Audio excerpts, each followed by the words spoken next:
की बीमारियां बहुत सारी हैं, और चूँकि नींद is not a active phenomenon ना, नींद इज़ अ पैसिव फिनोमिनन, तो नींद के बारे में ज़्यादा कोई सोचता नहीं।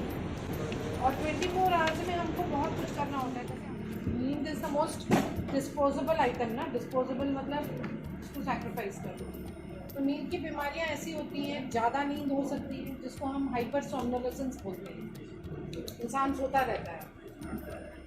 दूसरा है कम नींद हो सकती है जिसको हम इंसोम्निया बोलते हैं, या फिर नींद में खराटे आ सकते हैं जिसको हम ऑब्स्ट्रक्टिव स्लीप एपनिया बोलते हैं, या फिर नींद में अजीब अजीब हरकत हो सकती है जिसको हम पैरासोम्निया बोलते हैं, जैसे स्लीप वॉकिंग या फिर रेम स्लीप बिहेवियर डिसऑर्डर। ये सब नींद में कुछ हिलना डुलना नहीं होना चाहिए, पर कई लोग नींद में चलते भी हैं, तो स्लीप वॉकिंग होता है। और इसके अलावा फेस शिफ्ट डिसऑर्डर होता है, कई लोगों को नींद नहीं आती 2 बजे सुबह तक, फिर 2 बजे सो के 11 बजे उठते हैं। कई लोगों को 6 बजे शाम को या 7 बजे शाम को नींद आती है, फिर वो 2 बजे उठ जाते हैं सुबह, इनको हम फेस शिफ्ट डिसऑर्डर कहते हैं। फेज शिफ्ट की अपॉर्चुनिटी मिली है, हम बेड पे लेटे भी हैं फिर भी नींद नहीं आती, तो इसको हम इंसोम्निया बोलते हैं। और वो या तो स्लीप ऑनसेट इंसोम्निया होती है, मतलब नींद जाने के लिए इंसोम्निया, नींद को मेंटेन करने के लिए इंसोम्निया, और नींद जल्दी उठ जाना 2 बजे सुबह उठ के। तो उसका असर क्या है? उसका असर होता है अगले दिन पे काम पे नींद आना, काम पे थकान होना, शरीर में दर्द होना। फिर अगर आपकी नींद ठीक से नहीं हुई है, आप सही निर्णय नहीं लेंगे, डिसीजंस, आपकी डिसीजन मेकिंग जजमेंट कैपेसिटी कम रहेगी, इरिटेबल रहेंगे, चिड़चिड़े, गुस्सा, रोड रेज, ये सब फिनोमिनन, या loss of sense of proportion. आजकल हमारे यहाँ loss of sense of proportion, for example अगर किसी के नेबर के कुत्ते ने किसी को चाट लिया, तो लोग क्या करते हैं, बंदूक निकाल के कुत्ते को मार देते हैं, तो that is a loss of sense of proportion. ठीक है, I don't put that there, मतलब बेसिकली हमको ये नहीं हम जज कर पा रहे हैं कि छोटी गलती के लिए क्या उसमें हमको एक्शन लेना चाहिए। छोटी गलती के लिए बंदूक चल जाती है, रोड रेज में जरा सी खरोच लगी बंदूक चल जाती है, या फिर so that is all due to lack of proper judgement. तो लैक ऑफ जजमेंट क्यों हो रहा है? Because we are not getting enough sleep, that is the effect of insomnia. उसके अलावा इंसोम्निया होने के कारण डायबिटीज बढ़ती है, क्योंकि स्लीप में सारे हार्मोन्स का रेगुलेशन स्लीप में, तो डायबिटीज बढ़ती है, मोटापा बढ़ता है, वेट इंक्रीज, ओबेसिटी, फिर उसमें ब्लड प्रेशर बढ़ता है, इंसोम्निक्स में ब्लड प्रेशर भी ज़्यादा होता है, कैंसर बढ़ता है, डिमेंशिया बढ़ता है, ये सारे इसके इम्पैक्ट, डिजीजेस और प्रोड्यूस हो जाती हैं इंसोम्निया के कारण। डिप्रेशन और एंजाइटी, मानसिक बीमारियां भी बढ़ती हैं, डिप्रेशन और एंजाइटी बीमारी जो मेजर, इंसोम्निया तो मेजर है 20 to 30%। Next come sleep apnoea. Obstructive sleep apnoea में जनरली पाया जाता है जो लोग ओवरवेट हैं, जिनकी गर्दन छोटी और मोटी गर्दन और वेट ज़्यादा हो, वो रात में नींद में खराटे लेते हैं, और खराटे लेते लेते न सिर्फ खराटे लेते पॉज होता है, पॉज, तो लेंगे फिर 10 सेकंड का पॉज आएगा, फिर लेंगे फिर 10 सेकंड का पॉज आएगा, और या तो पॉज आता है या तो फिर एकदम कॉफिंग के साथ उठते हैं, एकदम कॉफ के साथ नींद खुलती है। तो इसमें क्या हो रहा है, जब पॉज हो रहा है तो ऑक्सीजन धीरे धीरे कम हो जाता है शरीर, बस पॉज हो रहा है, आपको ऑब्स्ट्रक्शन की वजह से पॉज हो गया ब्रेथ, तो आप नींद में आपका ऑक्सीजन कम जा रहा है, मतलब नॉर्मल 98, 96 ऐसे रहना चाहिए, आपका चला जाएगा 80 पे। तो 80 पे अगर हर रात ऑक्सीजन कम हो रहा है 6 घंटे 8 घंटे, तो आपकी जो ब्रेन की फंक्शन है वो फॉगी हो जाएगी, आपका ब्रेन का फंक्शन धुंधला हो जाएगा, आप क्लियरली नहीं सोच पाओगे, ना याद रख पाओगे, ना आप जजमेंट डिसीजन ले पाओगे, फिर धीरे धीरे मेमोरी कम होती है, ब्लड प्रेशर बढ़ता है, डायबिटीज बढ़ता है, याददाश्त कमजोर होने लगे। हाँ, याददाश्त कमजोर होने लगे। हाँ, ऑब्स्ट्रक्टिव स्लीप एपनिया में बिकॉज ऑफ क्रॉनिक हाइपोक्सिया, और न सिर्फ ये जो ऑब्स्ट्रक्टिव स्लीप एपनिया, क्योंकि रात में ये लोग सो नहीं रहे हैं, उनकी नींद में हंगर है, हंगर ऑक्सीजन हंगर हो रहा है, क्योंकि ऑक्सीजन कम हो रहा है। अगले दिन मॉर्निंग ये स्लीपी रहेंगे और गाड़ी चलाते चलाते झपकी आ जाएगी, इससे एक्सीडेंट्स बढ़ते मेजर कम होंगे मैम? ये नींद तो चलिए, कराटे की जो बीमारी है उसके रिस्क फैक्टर्स होते हैं। सबसे इम्पोर्टेंट रिस्क फैक्टर है ओबेसिटी, ओबेसिटी। फिर जो है जो वेट ट्रंकल वेट गेन, लोग वैसे पतले होंगे पर यहाँ पे एकदम तोड़ बाहर हो रहा है, उसका आपको वजन कम करना जरूरी है। तो फर्स्ट ट्रीटमेंट है वजन कम करो, वो आसान नहीं है पर कम करना जरूरी है। दूसरा है रिस्क फैक्टर है सेडेंटरी लाइफस्टाइल।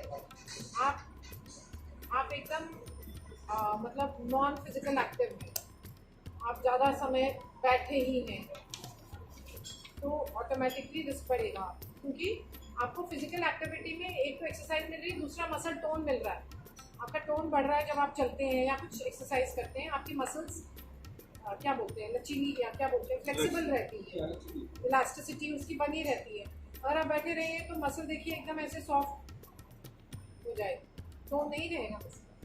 तो उसकी वजह से ये जो मसल्स हैं, जो ब्रीदिंग की मसल्स हैं, जो फेफड़ों में हवा ले जा रही है हमारे यहाँ लैरिंग्स में, ये भी उनका टोन भी चला जाए, तो जब आप सोते हैं कोलैप्स हो जाता है। नली बनी रहनी चाहिए टोन की वजह से, पर ये कोलैप्स हो जाती है, तो ब्लॉकेज होती है। वो है। दूसरा है फेशियल स्ट्रक्चर्स। कई लोगों के जो ये जबड़े बहुत छोटे होते हैं और पीछे को होते हैं, माइक्रोग्नाथिया बोलते हैं। कई लोगों की जो ये वाली पोर्शन होती है बहुत छोटी होती है, एकदम बस, वो तो फेशियल स्ट्रक्चर, बोन स्ट्रक्चर पे उनमें भी ज़्यादा होती है। पैरासोम्निया जिसमें उठ के चलते हैं, अब उसमें भी एक्सीडेंट्स होते हैं, क्योंकि कई लोग घर के बाहर भी चले जाते हैं, कई लोग शीशे के बाहर चले जाते हैं। तो ये सब चीज़ें जो हैं स्पेशलिस्ट होते हैं, न्यूरोलॉजिस्ट या फिर साइकियाट्रिस्ट या फिर फिजिशियन। तीन प्रकार के लोग इन बीमारियों को देखते हैं, न्यूरोलॉजिस्ट, साइकियाट्रिस्ट या फिर फिजिशियन। इनके पास जाना जरूरी है। हमारे देश में बदकिस्मती से इंसोम्निया के लिए ओवर द काउंटर मेडिसिन मिलती है जो हानिकारक होती है। हैबिचुएटिंग दवाइयाँ हैं, इनको बंद करना नामुमकिन है। हाँ, ये फिर बंद कैसे हो? हाँ, बंद कैसे हो? शुरू ही नहीं होनी थी। बंद होने के लिए फिर उसके लिए डिटॉक्सिफिकेशन करना पड़ता है। जैसे वर्किंग स्टाइल है, लोग कोविड के बाद वर्क फ्रॉम होम में जो मल्टीनेशनल कंपनी में काम कर रहे हैं, वो अपनी कंट्री के हिसाब से काम करते हैं पूरी रात और दूसरे दिन रखते हैं। ये उनका भी तो फैमिली उनके लिए जो है मेन है कि आपको रियलाइज करना है कि आपका वर्क स्टाइल ऐसा है कि आपको रात में चलना है। तो अगले दिन मॉर्निंग में आपको एनवायरनमेंट देना चाहिए घर वालों को जहाँ पे आप सो पाए।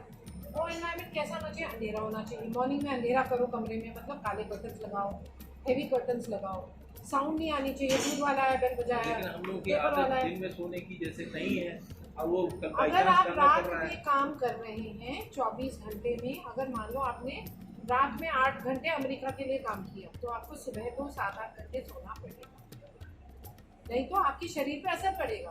क्या असर पड़ेगा? ब्लड प्रेशर होगा, डायबिटीज होगा, डिमेंशिया होगा, कैंसर होगा, ये सारी बीमारियां करना चाहता है, चाहे वर्क में चाहे सोशली भी। लोग 2-2 बजे 3-3 बजे तक पार्टियां चल रही होती है बॉम्बे वगैरह में, तो नॉर्मल है, 2-3-4 बजे नॉर्मल है। वो स्लीप डिप्राइव सोसाइटी में हम रह रहे हैं, क्योंकि हमको स्लीप का इम्पोर्टेंस पता नहीं है। स्लीप एक रिलीजन है, स्लीप एक रिलीजन है। आप स्लीप को एक रिलीजन मान के चलें तो आपकी क्या क्या चीज़ें इंप्रूव होंगी। अगर आप अच्छे से सो रहे हैं 7-8 घंटे, आप हमेशा जमा रहे हैं, आप पे झुर्रियाँ नहीं आएंगी। Sleep is the biggest beauty parlour. Sleep is the biggest beauty parlour. Sleep is the अच्छी नींद इज द बिगेस्ट स्पा। अगर आप अच्छे से सो रहे हैं तो आपका मुफ्त में स्पा है नेचर का, कि आपको हेल्दी रखेगा, आपको टायर्ड, झुर्रियाँ, स्किन का। आप पढ़िए, lack of sleep leads to early wrinkling, early ageing, जैसे ये सारी प्रॉब्लम्स आएंगी। स्लीप का इम्पोर्टेंस इज देयर, जो हम नहीं समझते। हम सोचते हैं कि पार्टी करना है, हम सोचते हैं कि उस पर कुछ सोशल, क्या आजकल इंस्टा और almost I would say 70 to 80%। क्या चीज़ 72? नींद नींद कम हो, और ये यंग लोगों में। बहुत बड़ा परसेंटेज है। आप पूछ लीजिए, हर एक के घर में होंगे। स्लीप डिप्राइव्ड है। आप वर्किंग क्लास में ले लीजिए, ठीक है। आप आज इनके जो वार्ड में जाके इनके नर्स से पूछ लीजिए कितने घंटे सोते हैं। नर्स उठती है, वो नहीं सही कह रही हैं आप। यूजुअली 12 बजे 12 बजे घर बंद होता है, 11 बजे आते हैं हस्बैंड काम से, बिजनेस होगा कुछ, खाना खिलाएंगे, 12 बजे किचन बंद होगा, सोने जाएंगे, 4 बजे उठ के बच्चों के लिए खाना बनाना है, हस्बैंड के लिए खाना बनाना है। कितने घंटे नींद हुई? कितने घंटे सोना जरूरी, कितने बजे बेड पे जाना है, नॉर्मल कितने आपको सो जाना है? 7 आवर्स मिनिमम सोना जरूरी है। यंग लोगों को, आई एम नॉट टॉकिंग बच्चों को तो और भी जरूरी है। जो यंग चिल्ड्रन है लेस देन 5 to 10 years, उनको ऑलमोस्ट 11 to 12 आवर्स, टीनेजर्स को 9 आवर्स, हम जैसे लोगों के लिए 7 आवर्स मिनिमम। 8 भी सो सकते हैं, पर 10 से ज़्यादा नहीं सो सकते। और ओल्ड लोगों में 6 आवर्स 5 आवर्स। खर्राट